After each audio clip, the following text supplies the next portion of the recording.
नमस्कार दोस्तों, स्वागत है आपका मेरे YouTube चैनल इलेक्ट्रिकल भंडारी में। तो आज हम पॉलिटेक्निक एंट्रेंस साइंस 2020 का प्रैक्टिस सेट 6 करने वाले हैं, जो आपके पेपर पॉइंट ऑफ व्यू से काफ़ी इंपॉर्टेंट है।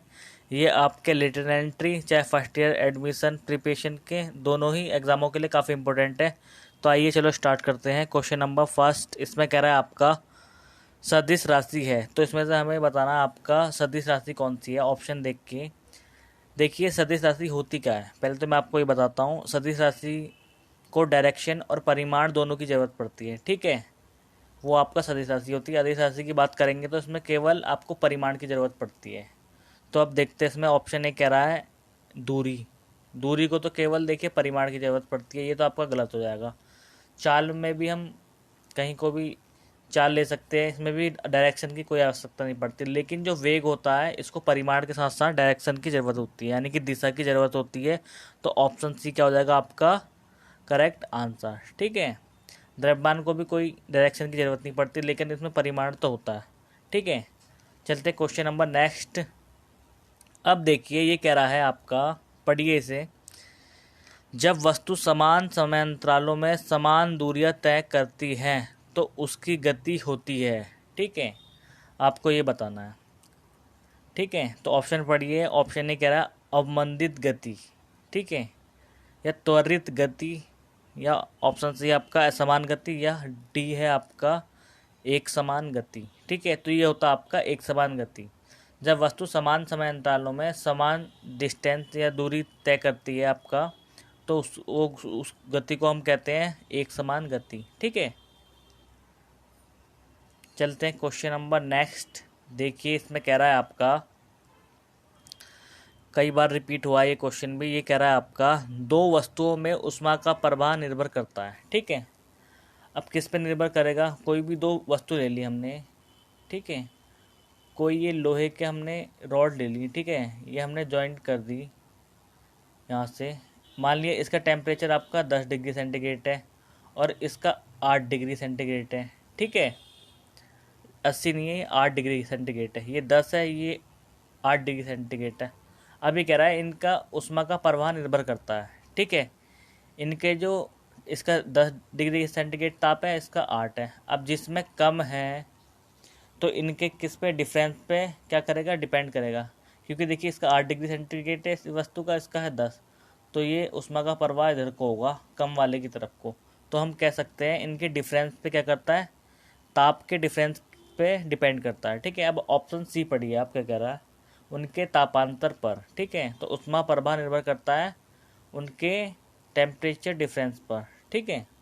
तो ऑप्शन सी क्या हो जाएगा आपका करेक्ट आंसर। अब चलते हैं क्वेश्चन नंबर नेक्स्ट। देखिए इसमें कह रहा है आपका पानी से भरी बोतल में दाब अधिकतम होगा, ठीक है। मान ली ये बोतल है कुछ इस टाइप की, अब इसमें पानी भरा ऊपर तक, ठीक है। अब इसमें पूछ रहा है कि दाब किस पॉइंट पे ज़्यादा लगेगा, ठीक है, मैक्सिमम होगा। तो पहले दाब का फॉर्मूला देखते हैं हम क्या होता है। P इक्वल टू होता है आपका F/A, ठीक है, फोर्स अपॉन सरफेस। तो इसका जो देखो ये पानी कहाँ पे स्थिर है, यहाँ पे तली में। तो ये जो सरफेस होगा ना, इस पे क्या होगा, इसका प्रेशर सबसे मैक्सिमम होगा, ठीक है। होगा तो इधर, लेकिन इधर थोड़ा कम होगा तली के अपेक्षाकृत। यहाँ साइडों में इसके होगा तो इधर भी, लेकिन इससे कम होगा इसके जो निचला सरफेस है, ठीक है। तो अब ऑप्शन पढ़ते हैं। बोतल के ऊपरी सतह पर, ये तो गलत हो जाएगा आपका, ठीक है। ऑप्शन बी बोतल के मध्य में, इधर भी नहीं लगेगा ज़्यादा। अब पहले ऊपर फिर मध्य में, ये तो गलत हो जाएगा आपका ऑप्शन सी और बी दोनों, ठीक है। बचता है ऑप्शन डी, यही आपका क्या होगा करेक्ट आंसर होगा, ठीक है। ऑप्शन डी क्या हो जाएगा आपका करेक्ट आंसर। बोतल के निचली पैंदी पे, ठीक है, तो नीचे सरफेस पे क्या होगा, मैक्सिमम प्रेशर होगा आपका। चलते हैं क्वेश्चन नंबर नेक्स्ट। अब ये कह रहा है देखिए, एक घोड़ा 20 न्यूटन के बल से, आपको फोर्स दिया गया है 20 न्यूटन के बल द्वारा किसी घोड़ा गाड़ी यानी कि कार्ट को 5 मीटर तक खींचता है, ठीक है। तो घोड़े द्वारा किया गया कार्य, अब आपको कार्य पता होना चाहिए क्या होता है। कार्य W होता है आपका, इसे W से डिनोट करते हैं। ये होता है आपका फोर्स इनटू डिस्प्लेसमेंट, या तय की गई दूरी, ठीक है। F into D. अब F कितना दिया आपका 20 न्यूटन लिख लिया, ठीक है। फोर्स की वैल्यू दी आपकी 20 न्यूटन और डी कितना दिया है, दूरी डिस्टेंस 5 मीटर, ठीक है। तो ये हो जाएगा आपका 20 इंटू 5 यानी कि 5 दूना 10, 100 जूल या 20 इंटू 5 जूल, ठीक है। वर्क किस में लेते हैं हम, जूल में। अब ऑप्शन पढ़िए इसमें आप, 5/10 जूल गलत हो जाएगा, ऑप्शन ए आपका, ठीक है, यह आपका गलत हो जाएगा। ऑप्शन बी भी क्या हो जाएगा, गलत हो जाएगा। ऑप्शन सी पढ़िए 20 इंटू 5 जूल यानी कि 100 जूल, ठीक है। तो ऑप्शन सी क्या हो जाएगा आपका करेक्ट आंसर। आई होप आपको क्लियर हुआ होगा। चलते हैं नेक्स्ट क्वेश्चन पे। अब कह रहा है जब जल जमता है तो उसके अणुओं के बीच की दूरी, ठीक है। तो ऑप्शन पढ़ेंगे हम, घटती है, बढ़ती है, अपरिवर्तित रहती है, या ऑप्शन डी कुछ कहा नहीं जा सकता, ठीक है। तो जब जल जमता है तो उसके अणुओं के बीच की दूरी क्या होगा आपका, घटेगी, बढ़ेगी या परिवर्तित रहेगी, तो कुछ कहा नहीं जा सकता। तो ऑप्शन बी पढ़िए, उसके जो अणुओं के बीच की दूरी होती है वो हमेशा क्या होगी आपकी, इंक्रीज होती है, ठीक है, यानी कि बढ़ती है। ऑप्शन डी क्या हो जाएगा आपका करेक्ट आंसर। चलते हैं क्वेश्चन नंबर नेक्स्ट, आपका क्या कह रहा है देखिए। अब कह रहा है ये आपका अवस्था परिवर्तन के समय, ठीक है, प्रदत्त गुप्त ऊष्मा यानी कि लेटेंट हीट का इफेक्ट से, तो इफेक्ट से क्या होता है आपका, ऑप्शन पढ़िए, पदार्थ के अणुओं के बीच स्थितिज ऊर्जा, ठीक है, बढ़ती है, या पदार्थ के अणुओं के बीच गतिज ऊर्जा बढ़ती है, ठीक। पदार्थ के अणुओं के बीच कुल आंतरिक ऊर्जा क्या होता है आपकी, बढ़ती है, या पदार्थ के अणुओं के बीच की स्थितिज ऊर्जा घटती है, ठीक है। तो ये कह रहा है अवस्था परिवर्तन के समय प्रदत्त गुप्त ऊष्मा के प्रभाव से क्या होता है इनमें से, ऑप्शन पढ़ के बताना आपको। तो ऑप्शन ई पढ़िए, आप कह रहा है पदार्थ के अणुओं की स्थिति ऊर्जा बढ़ती है, ठीक है। तो ऑप्शन ए क्या हो जाएगा आपका राइट आंसर। उनके जो अणुओं के बीच की स्थिति ऊर्जा होती है वो आपकी इंक्रीज होती है, ठीक है, ये ध्यान रखना आपके।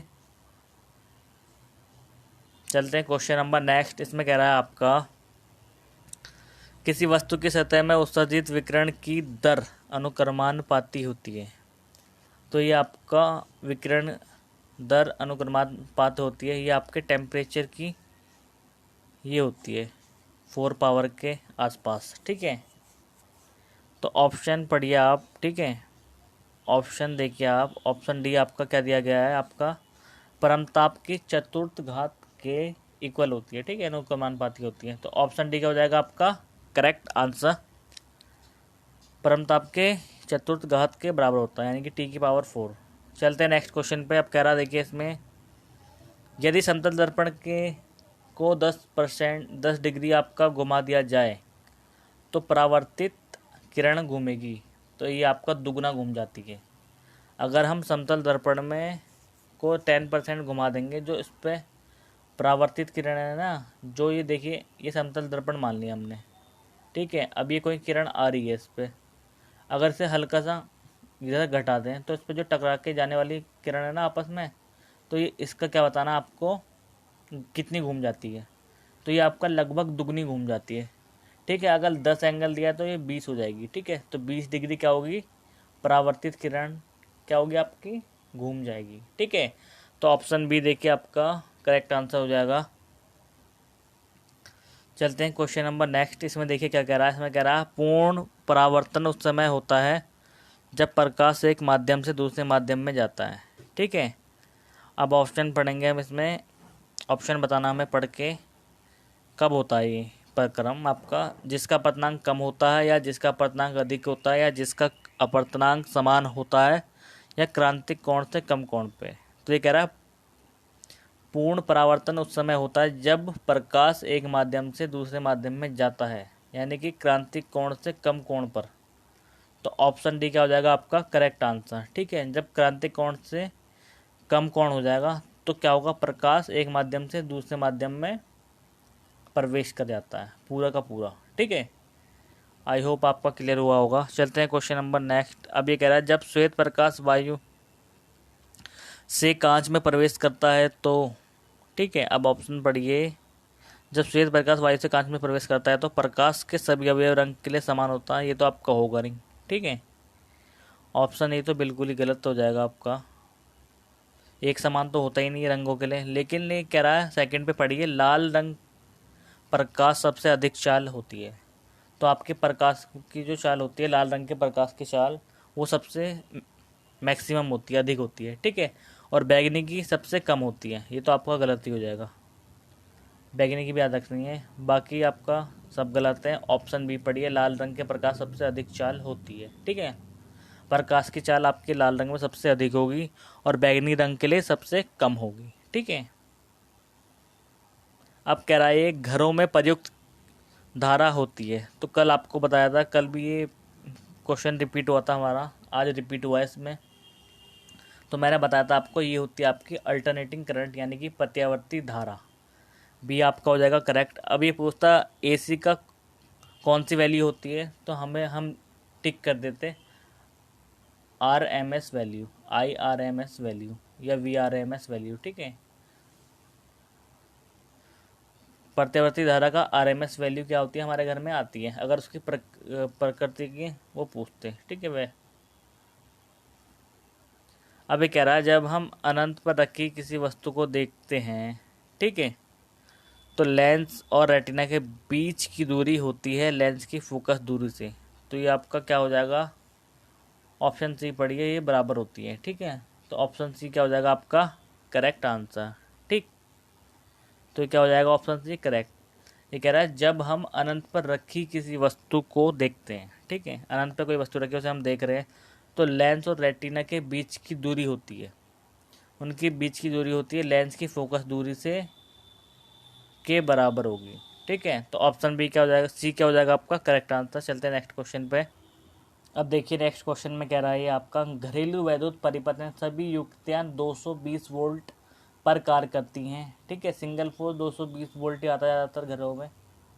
इसका तात्पर्य है कि वे श्रेणी क्रम में जुड़े हैं, ठीक है, या सभी समान धारा की हैं, या सभी समान प्रतिरोध के हैं, या समांतर क्रम में जुड़ी हैं। तो ये आपको बताना है। जो सभी डिवाइस है ना हमारे घर में, आपका 220 वोल्ट आती है, तो इनमें ये बताना है डिवाइस कौन से क्रम में जुड़ी है। तो आपको ये तो जनरल सा क्वेश्चन है, वोल्टेज समान कब होती, किस में कौन से कॉम्बिनेशन में होती है, आपका पैरेलल में। तो आपका ऑप्शन डी क्या हो जाएगा, पैरेलल में समान वोल्टेज मिलेगी सब इक्विपमेंट को, क्योंकि पैरेलल में लाइन होगी, ठीक है। तो सब इक्विपमेंट आपका पैरेलल में ही जुड़े होंगे, ऑब्वियस सी बात है। तो ऑप्शन डी देखिए आपका करेक्ट आंसर हो जाएगा, समांतर क्रम में जुड़ी हैं सारी डिवाइसें, ठीक है। अब कह रहा है ऑप्शन, क्वेश्चन नंबर नेक्स्ट में कह रहा है, लंबी धारावाही परिनालिका का चुंबकत्व, ठीक है। तो अब ऑप्शन पढ़ना है हमें, चुंबकत्व बताना है। देखिए मध्य में कम होता है, सभी जगह पर समान होता है, या सिरों पर कम होता है, या आपका सिरों पर अधिक होता है। तो ऑप्शन डी देखिए, ऑप्शन सी सॉरी, सिरों पे क्या होता है, ये कम होता है, ठीक है। तो लंबी धारा वाही परिनालिका का चुंबकत्व तो आपका सिरों पर कम होता है, ठीक है। ऑप्शन सी क्या हो जाएगा आपका करेक्ट आंसर। चलते हैं नेक्स्ट क्वेश्चन पे।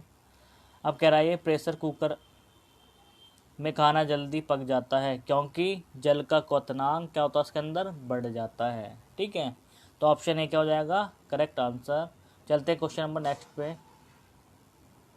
अभी कह रहा आधुनिक रसायन विज्ञान के जन्मदाता थे। तो ऑप्शन पढ़िए, ऑप्शन ए में लिखा आपका प्रीस्टले, बी में लेवोसिए, सी में सीले, डी में इनमें से कोई नहीं। तो आधुनिक रसायन विज्ञान के जन्मदाता माने जाते हैं हमारे ऑप्शन बी लेवोसिए, ठीक है। तो करेक्ट आंसर हो गया ऑप्शन बी। चलते हैं नेक्स्ट क्वेश्चन पे। अब इसमें कह रहा है, नाभिकीय रिएक्टर में जो नियंत्रक यानी कि कंट्रोल रोड होती है वो किसकी बनी होती है, ये बताना आपको। तो ये क्वेश्चन आज फिर रिपीट हुआ है, हमने कल बताया था आपकी कैडमियम या बोरॉन की होती है, कैडमियम या बोरॉन, ठीक है, दोनों में से कोई भी मिल सकता है आपको ऑप्शन। अब ऑप्शन पढ़ते हैं हम। ऑप्शन ए में कह रहा है यूरेनियम की, ग्रेफाइट की, या आपका कैडमियम, या आपका प्लूटोनियम। तो ऑप्शन सी क्या लिखा आपका कैडमियम। तो इकाई की होती है कैडमियम की, ठीक है, और बोरॉन की। तो ऑप्शन सी क्या हो जाएगा करेक्ट आंसर। अभी कह रहा है संयोजी इलेक्ट्रॉन कहलाते हैं परमाणु के, ठीक है, जो यानी कि परमाणु के संयोजी इलेक्ट्रॉन क्या कहलाते हैं, ठीक है। तो ऑप्शन पढ़ेंगे हम आपका। ऑप्शन नहीं पढ़िए, सबसे भीतरी कक्ष में उपस्थित इलेक्ट्रॉन, ठीक है। और ऑप्शन बी पढ़िए आपका बाहर से दूसरे नंबर के कक्ष में उपस्थित इलेक्ट्रॉन। ऑप्शन सी कह रहा है आपका दूसरे कक्ष में उपस्थित इलेक्ट्रॉन। ऑप्शन डी देखिए आप क्या कह रहा है ये कह रहा है बाहरतम कक्ष में उपस्थित इलेक्ट्रॉन, ठीक है। तो संयोजी इलेक्ट्रॉन आपके क्या होते हैं, आउटर कक्ष में होते हैं, ठीक है। तो ऑप्शन डी क्या हो जाएगा आपका करेक्ट आंसर। चलते हैं क्वेश्चन नंबर नेक्स्ट। अब इसमें कह रहा है निम्नलिखित में से कौन सा कथन असत्य है, सत्य नहीं ये असत्य पूछ रहा है, ठीक है। तो ऑप्शन नंबर फर्स्ट पढ़िए, इसमें कह रहा है आपका परमाणु के संयोग से अणुओं का निर्माण होता है, ये तो आपका गलत हो जाएगा। ऑप्शन बी पढ़िए परमाणु अविभाज्य है। और ऑप्शन सी पढ़िए एक ही तत्व में सभी परमाणु एक जैसे होते हैं, ये तो गलत हो जाएगा। ऑप्शन डी देखिए, ये कह रहा है एक ही तत्व में परमाणु के रासायनिक गुण समान होते हैं। तो ऑप्शन बी देखिए आपका क्या कह रहा है,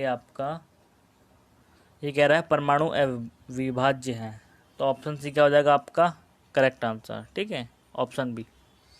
चलते हैं क्वेश्चन नंबर नेक्स्ट में। इसमें कह रहा है देखिए निम्न में से किस प्रक्रम में प्लेटिनम का उपयोग उत्प्रेरक के रूप में किया जाता है, ठीक है। ऑप्शन ए पढ़िए, ये कह रहा है अमोनिया के ऑक्सीकरण द्वारा नाइट्रिक अम्ल बनाने में। तो ऑप्शन ए पढ़ते हमें पता चल गया कि अमोनिया के ऑक्सीकरण द्वारा नाइट्रिक अम्ल बनाने में हम किसका, प्लेटिनम उत्प्रेरक का यूज़ करते हैं। तो ऑप्शन ए क्या हो जाएगा आपका करेक्ट आंसर, ठीक है। चलते क्वेश्चन नंबर नेक्स्ट में। इसमें कह रहा है निम्न में अति स्थायी अवस्था निरूपित करता है, ठीक है। तो ऑप्शन पढ़िए आपका अति स्थायी अवस्था कौन सा निरूपित करेगा, एक तनु विलयन, एक असंतृप्त विलयन, या संतृप्त विलयन, या अति संतृप्त विलयन। तो इसमें ऑप्शन होगा आपका बी, ये होता है आपका एक असंतृप्त विलयन, ठीक है। तो ऑप्शन बी क्या हो जाएगा आपका करेक्ट आंसर। चलते हैं क्वेश्चन नंबर नेक्स्ट की ओर। अब ये कह रहा है ऑक्सीजन गैस है, तो ये तो फिर रिपीट हो गया आज क्वेश्चन। ऑक्सीजन ना ही अम्लीय है आपका ना ही क्षारीय, ठीक है। तो अम्ल तो हो नहीं सकता, क्षार भी नहीं हो सकता, ना ही अम्ल है ना ही क्षारीय है, ठीक है। तो ये न्यूट्रल होती है। तो ऑप्शन सी क्या हो जाएगा आपका करेक्ट आंसर। चलते हैं क्वेश्चन नंबर नेक्स्ट पे। अब कह रहा है ये सल्फर डाइऑक्साइड का जलीय विलयन है, ठीक है। तो वाटर सॉल्यूशन बताना आपका कौन सा है इनमें से, अम्लीय होता है, क्षारीय होता है, या उदासीन। ये होता है आपका अम्लीय होगा, ठीक है, जलीय विलयन इसका सल्फर डाइऑक्साइड का। ऑप्शन बी करेक्ट आंसर हो जाएगा। चलते हैं क्वेश्चन नंबर नेक्स्ट।